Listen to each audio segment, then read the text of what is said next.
പരസ്യപ്രചാരണം നാളെ അവസാനിക്കാനിരിക്കെ progress report പുറത്തിറക്കി സർക്കാർ. 900 വാഗ്ദാനങ്ങളിൽ 97% പൂർത്തീകരിച്ചതായി മുഖ്യമന്ത്രി പറഞ്ഞു.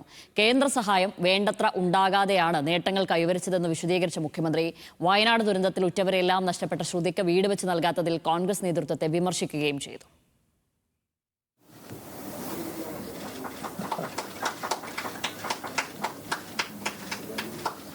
LDF സർക്കാരിന്റെ കഴിഞ്ഞ 10 വർഷത്തെ ഭരണ നേട്ടങ്ങൾ അക്കമിട്ട് നിരത്തുന്ന പ്രോഗ്രസ് റിപ്പോർട്ടാണ് മുഖ്യമന്ത്രി പുറത്തിറക്കിയത്. കഴിഞ്ഞ 2 ഘട്ടങ്ങളിലായി നൽകിയ വാഗ്ദാനങ്ങളുടെ പുരോഗതി മുഖ്യമന്ത്രി വിശദീകരിച്ചു. 2021 വാഗ്ദാനങ്ങളിൽ 97% പൂർത്തീകരിച്ചു. ബാക്കിയുള്ളവ അന്തിമഘട്ടത്തിലാണ്.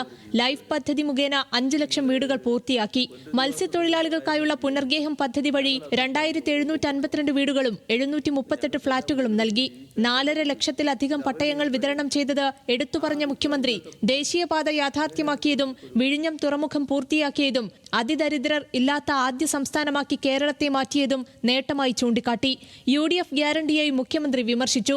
ദുരന്തത്തിൽ ഉറ്റവരെ നഷ്ടപ്പെട്ട ശ്രുതിക്ക് വാഗ്ദാനം ചെയ്ത വീട് ആദ്യം നൽകട്ടെ എന്നായിരുന്നു പ്രതികരണം. ആദ്യ കുട്ടീൻ്റെ വീട് വെച്ചു കൊടുക്കട്ടെ, എന്നിട്ട് മറ്റു കാര്യങ്ങളെ പറ്റി നമുക്ക് പറയാം.